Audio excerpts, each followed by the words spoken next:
Um dos grandes passivos do país é um balanço do que houve no tempo da ditadura, a questão da justiça de transição, a questão dos mortos e desaparecidos, e esse trabalho está sendo desincumbido atualmente pela Secretaria de Mortos e Desaparecidos do Ministério da Justiça, que conseguiu nos últimos dias aí 2 feitos bem relevantes. Uma, a identificação dos possíveis restos mortais de João Leonardo em Palmas de Monte Alto, e o outro, o envio de várias ossadas brasileiras para laboratórios na Bósnia para identificação. A nossa entrevistada é Eugênia Gonzaga, que é presidente da Comissão de Mortos e Desaparecidos. Eugênia, como é que foi que vocês chegaram no João Leonardo? Bem, não foi exatamente a comissão que chegou. Eu acho que a primeira pessoa a chegar no João Leonardo foi a Ana Corbusier, que era militante na época dele, e depois o irmão de João Leonardo, que nunca desistiu dessa busca, né? O senhor Mário Rocha.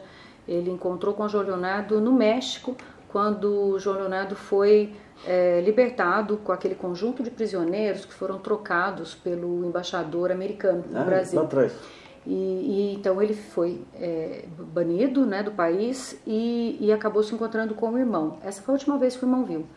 E a ordem era para que esses banidos não retornassem. João Leonardo não só retornou, como também acabou fazendo parte do Molipo, né, que era um grupo de guerrilheiros treinados em Cuba. Mas eram muito poucos, eram acho que 22 pessoas. 22 pessoas? Só isso. Ele foi companheiro do José Dirceu. O José Dirceu também, né, foi libertado nesse voo, me parece que foi isso. E também era uma dessas pessoas treinadas pelo Molipo, para vir para o Brasil, para tentar ainda resistir à ditadura. Em 22 pessoas, o que eles faziam? Eles procuravam locais no campo, como alguns acabaram indo para a guerrilha do Araguaia. Eles achavam que eles precisavam conscientizar as populações, principalmente as pessoas mais simples, que sofriam, né, na questão da luta da terra, mas eles já sabiam, até porque tinha gente infiltrado lá no exterior, né? O Cabo Anselmo, por exemplo, já era uma das pessoas que estavam infiltradas lá em Cuba. Ah, lá em Cuba? É. Foi para Cuba. Então, desses 22, 17 foram mortos. O João Leonardo foi o último, foi o 17º a ser morto. Então a Ana e o José Dirceu são, acho que entre os 5 apenas que ficaram vivos. E Palmas de Monte Alto é onde ele tentou montar a guerrilha? Não, ele voltou primeiro para Pernambuco. Não é que ele tentou montar a guerrilha, né? Ele acabou se envolvendo aí com os conflitos locais de terra, parece, né, que foi isso. E ele tentava fortalecer, vamos dizer, as partes mais frágeis nesse aparente conflito. Então primeiro ele foi para Pernambuco. E ele desconfiou de algum modo que ele já estava sendo seguido em Pernambuco. E um dia apareceu lá um militar, um soldado, pediu documentação dele, ele fugiu pelos fundos. E lá em Pernambuco ele vivia com 2, jagunços, pessoas que também tinham problemas com a polícia, né, naquele período, né, naquele sentido. E um deles vem primeiro para Palmas do Monte Alto, né? E acho que manda um recado para o João de que poderia ir para lá, porque ele poderia arrumar serviço para ele lá numa fazenda, né? Então o João Leonardo vem atrás desse primeiro amigo. E o que ficou lá, Jerônimo, era o pai desse rapaz que vem em primeiro lugar. Acaba, depois de uns meses, algumas semanas, indo se encontrar com o João Leonardo e o filho, que estavam em Palmas do Monte Alto.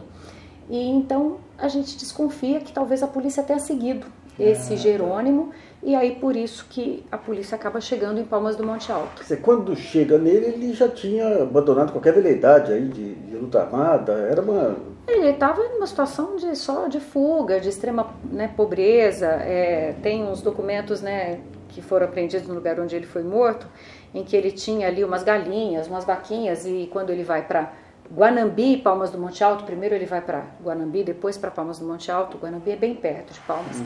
Ele deixa com esse Jerônimo ali a obrigação de cuidar dessas coisinhas dele, e aí depois tem uma carta que foi encontrada com os garranchos, como se fosse uma prestação de contas, né, para o João, das coisas que ele deixou. Então ele acabou vivendo ali, ele chegou a ser garçom em Guanambi, foi, me parece que a última situação em que ele encontrou com José Dirceu. José Dirceu chegou a encontrar com ele em Guanambi, ele trabalhava, acho que de garçom. E isso foi no início do ano que ele foi morto. E eles marcaram um segundo ponto para novembro, só que ele acabou sendo executado em julho. Então, quando ele não comparece a esse segundo ponto, é que o José Dirceu avisa a Ana Courvoisier que ele provavelmente tinha caído, né? E antes dele entrar para a guerrilha, ele morava onde? Ele fazia o quê? João Leonardo era advogado, poliglota, era uma pessoa assim, tida como um dos mais brilhantes da turma, foi amigo de Aloysio Nunes e outros aqui advogados, aqui em São Paulo, lá em São Francisco. Ah, tá. De família de São Paulo. Ele é de família da Bahia. Ele nasceu no interior da Bahia, em Amargosa, mas veio bastante cedo para cá e já logo entrou no curso de Direito. Escrevia, era uma pessoa muito culta e já logo ele quis se envolver mesmo na resistência, na luta armada, mesmo contra a vontade da família, mas ele disse que ele precisava seguir esse caminho e acabou entrando na clandestinidade. E como é que foi essa aventura de ir até Palmas do Monte Alto? Para a comissão foi uma aventura realmente, mas era uma coisa que a gente precisava fazer, né? Como é que chegam nessa situação de Palmas do Monte Alto? O João Leonardo acabou, então, morrendo exatamente numa situação de conflito de terras em Palmas do Monte Alto, mas um conflito para o qual veio até um militar da Bahia para poder esclarecer, saber quem é que estava lá naquela casa trabalhando num daqueles lados do conflito. Só que parece que chegaram lá já de armas e tudo mais, e o João Leonardo também já respondeu, então, com armas, que ele foi surpreendido em casa. E houve um tiroteio, um militar foi morto e o João Leonardo foi executado no próprio local. Essas pessoas que tinham ido lá nesse casebre onde o João Leonardo morreu, eram até ligadas ao prefeito da cidade, colocaram o João Leonardo na cabine e levaram para a cidade. Dizem que na cidade até eles foram hostilizados, porque seria um pistoleiro, né, que tinha sido morto. Mas aí uma enfermeira cuidou do corpo dele e fizeram um enterro quase que sem ninguém acompanhando e foi enterrado sem nenhuma marca, sem nenhuma sepultura, nenhuma placa no cemitério de Palmas do Monte Alto. Só que o cemitério lá é um cemitério assim, muito simples, são as próprias pessoas que fazem os seus enterros. A morte dele foi em 76. Em 84, um cidadão lá, o seu Natalino, falece. E, de novo, a família vai fazer o enterro, a própria família que vai lá escavar. E a família, ao fazer a escavação para enterrar o seu Natalino, percebe que tinha um outro corpo ali. O que era estranho, porque não tinha nenhuma lápide, não tinha nada, né? Então, a família coloca o caixão do seu Natalino meio assim, de lado. Alguns anos depois falece a esposa do seu Natalino, Dona Maria, faz um túmulo ali do lado. Só que o genro do seu Natalino, uma pessoa, um advogado, anos depois, ele assiste um documentário na Record sobre a passagem do João Leonardo por Palmas do Monte Alto. E aí ele fala, puxa, ele foi enterrado aqui no cemitério desse jeito e aconteceu isso no enterro do meu sogro. Então ele entra em contato com o pessoal aqui em São Paulo, com o Ivan Seixas, o pessoal da militância política e dá essa pista. Fala, olha, tinha ali um outro cadáver onde, né, não era para ter nenhum, né? Então, a própria comunidade começou a se envolver com a história. Lá em Guanambi tem agora um centro cultural que se chama João Leonardo. E eles vêm pleiteando o esclarecimento disso. A família, né, há muitos anos que pleiteia. Tem o jornalista Celso Horta que vai escrever uma parte da história do Brasil, vai se fixar, foi contemporâneo dele. Ele foi contemporâneo dele, vai se fixar na história do João Leonardo, porque ele acha que a morte dele é muito emblemática, né, reflete bem como é que foi a situação naquele período, e essas pessoas, então há anos vêm cobrando essa medida efetiva de exumação, e finalmente a comissão que vem se dedicando a várias frentes de trabalho, como o Grupo de Trabalho Perus, Araguaia, nós conseguimos montar uma equipe com voluntários, peritos oficiais, outros professores, coordenados pelo perito Samuel Ferreira, da Secretaria Nacional de Segurança Pública, e que também é coordenador científico da comissão. Organizou uma equipe montada de 6 peritos e mais 2 pessoas da área administrativa. Tivemos a colaboração do governo do estado da Bahia, que foi muito prestativo conosco, enviou uma unidade móvel de perícia para acompanhar todos os trabalhos, carros para nos dar apoio. enviou um representante do Estado, da Secretaria lá de Direitos Humanos, e também contamos com o apoio do próprio município. Entramos em contato com o município e o prefeito Manuel Rubens e a secretária de Assistência Social, Lucilena Rubens, também colocaram ali a mão de obra do cemitério à disposição, e foi vocês, assim que construímos. Foi o único corpo que vocês pesquisaram ou tiveram chance de pegar outros túmulos também? Você diz em relação a desaparecidos políticos? Nós fomos no início desse ano em Ilha Grande, no pátio do museu do cárcere em Ilha Grande, onde era o antigo museu, tinha um relato que chegou até no judiciário de que haviam ossadas ali enterradas naquele pátio e por ali, né, possivelmente também passaram militantes políticos. Apesar de ser um relato meio distante, nós fizemos essa mesma diligência com apoio dos órgãos locais e também desses peritos que eu citei, e a gente verificou que ali, na verdade, era uma sobreposição de camadas de terra e que não era uma ossada. Então, esse lugar foi zerado. Sem ser exatamente pela comissão, o Grupo de Trabalho Araguaia, formado por representantes do Ministério da Defesa, da Justiça, Direitos Humanos, já foram várias vezes na região do Araguaia, abriram cemitérios, abriram túmulos, né? E eu, antes de ser presidente da comissão, que eu sou presidente só a partir de 2014, eu atuava nesse tema aqui em São Paulo, e eu participei de várias diligências de exumação em Perus e Vila Formosa. Rogério, foi feito um contrato aí com laboratórios na Bósnia. Por que esses laboratórios da Bósnia especificamente? Bem, aí já não tem relação com essa situação de João Leonardo. A gente até quer ver se amplia o contrato para também mandar para lá esses restos mortais que nós encontramos lá no cemitério. Essa história aí do caixão do lado e tudo, ela se confirmou, realmente havia uma ossada a mais nessa sepultura. Nós exumamos e esperamos conseguir mandar mais para frente para DNA.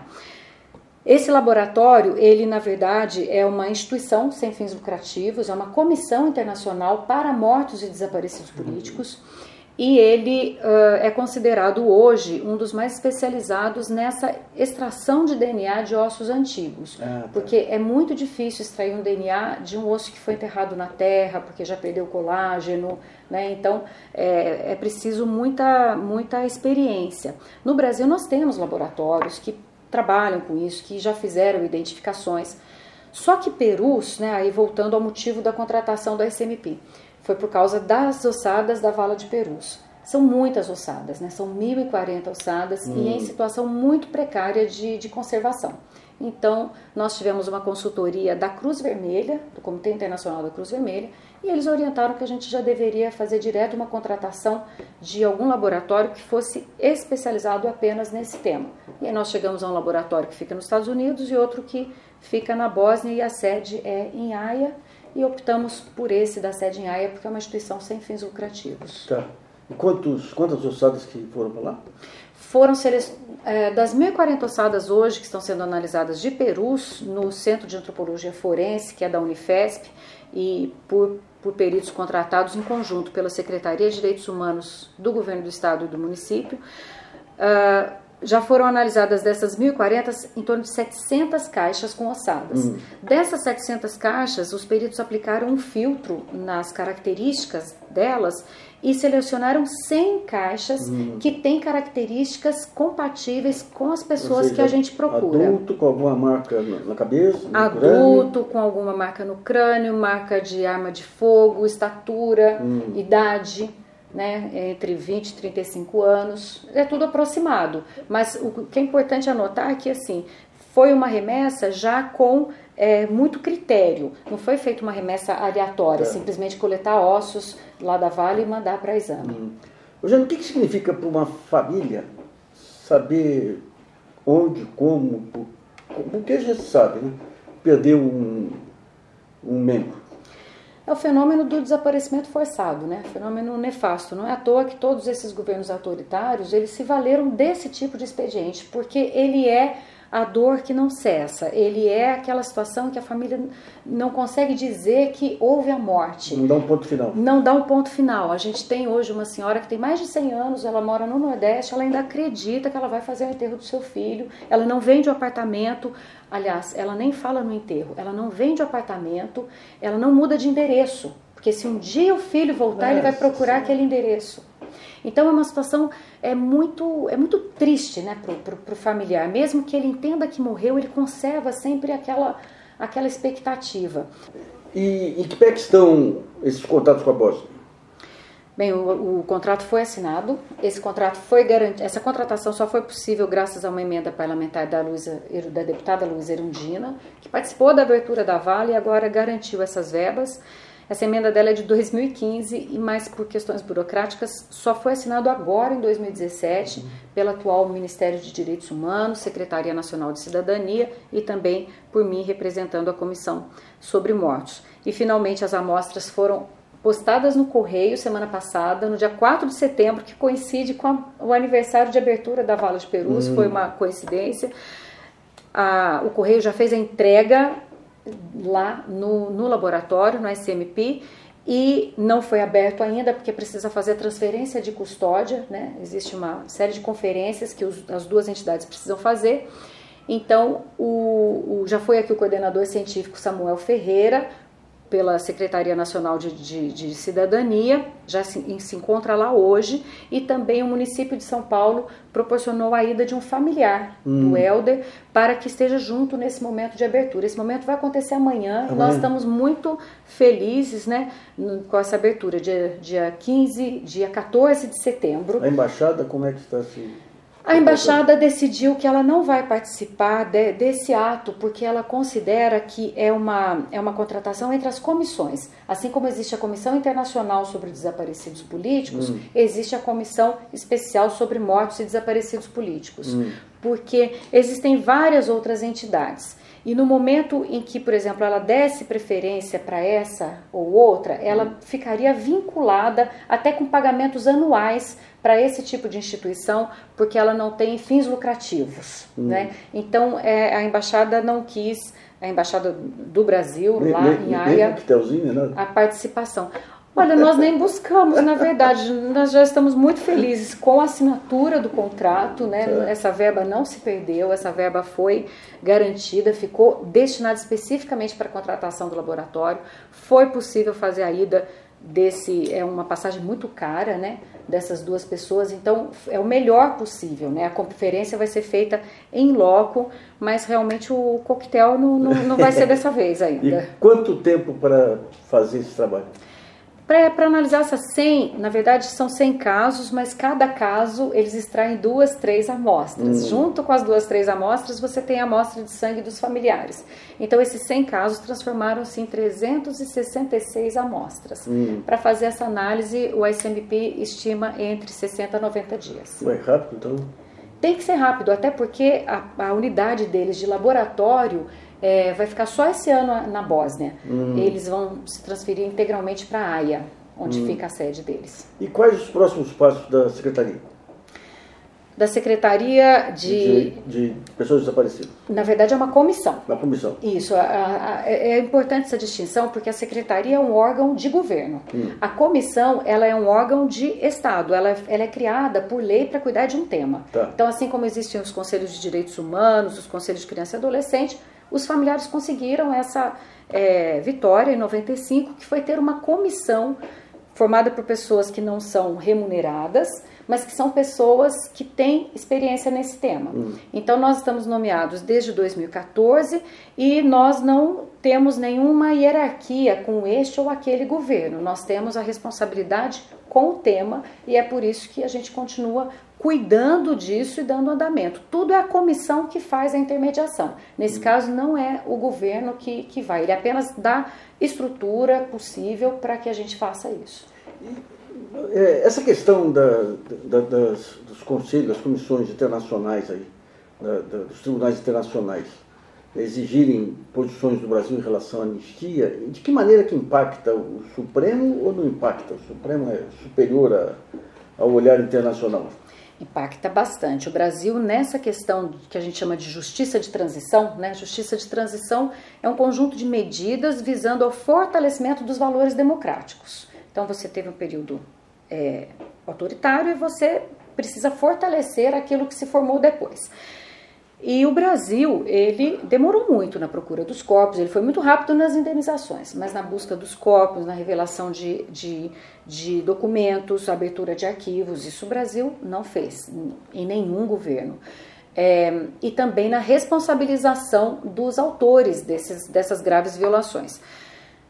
O tema já foi submetido ao Supremo Tribunal Federal em 2010 e o Supremo Tribunal Federal interpretou a lei da anistia como sendo válida também para os autores das violações, o que já foi um retrocesso, já foi um golpe para os direitos humanos e o Brasil já ficou numa posição de desvantagem em relação aos seus vizinhos, por exemplo, Peru, Argentina, Chile, todos eles já tinham revisto suas leis de anistia, suas interpretações e o Brasil não.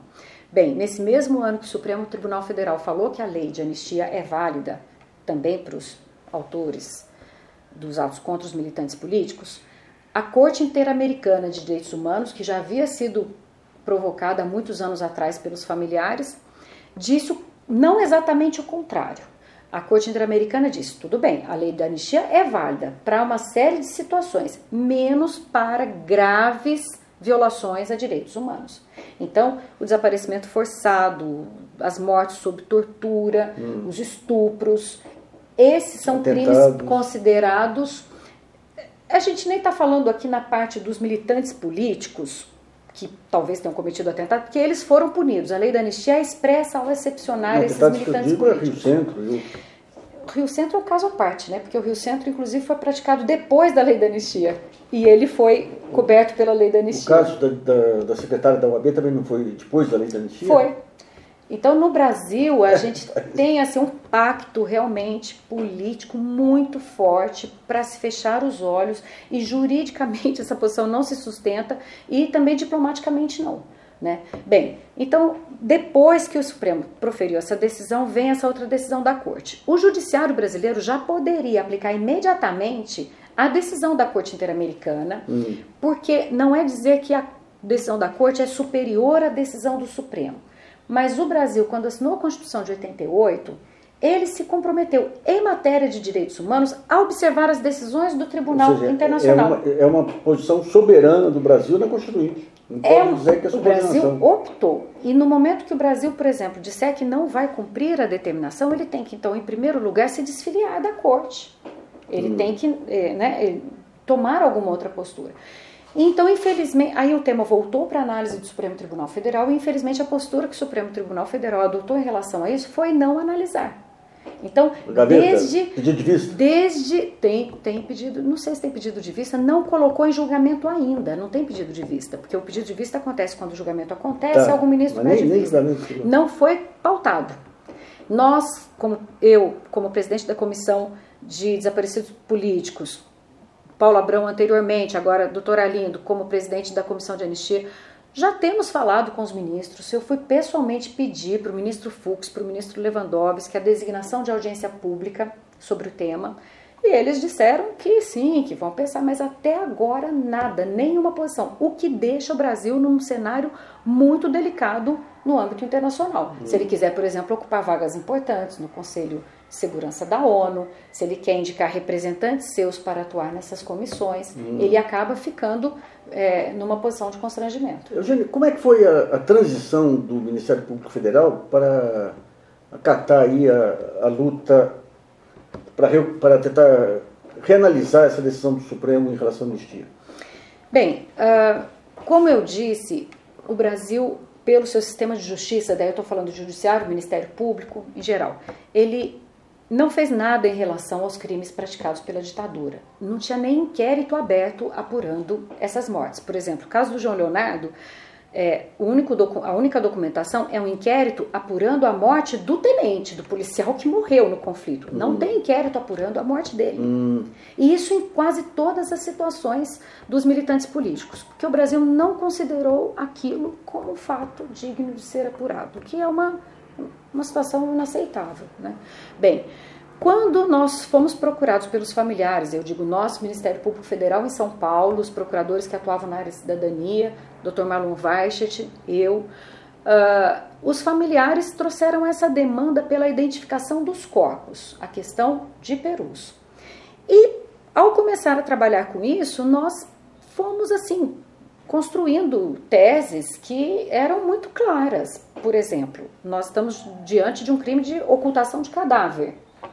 Ocultação de cadáver é um crime permanente, é como aquela história do sequestro do Pedrinho, né? 20 anos depois, a mãe sequestradora foi presa em flagrante, porque o crime continuava. A ocultação de cadáver é um crime praticamente da mesma natureza, então ele não teria sofrido os efeitos da lei de anistia, porque a lei de anistia é expressa ao anistiar os fatos anteriores. Tá.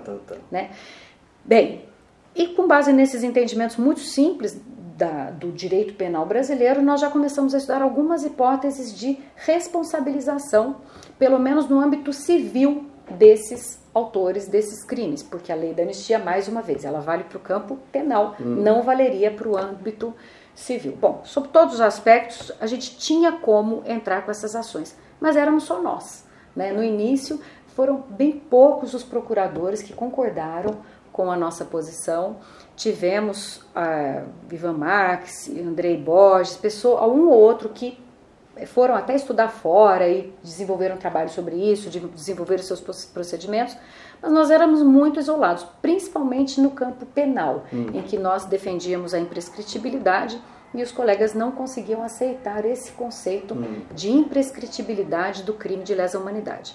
Mas quando sai a decisão da corte em 2010, o Roberto Gurgel ainda era o PGR, ele já tinha até dado parecer contrário à nossa posição nessa ADIM da lei de anistia. O Supremo decidiu conforme a decisão do Roberto Gurgel, mas quando sai essa decisão, o MPF entende que ele tem que imediatamente acatar essa decisão.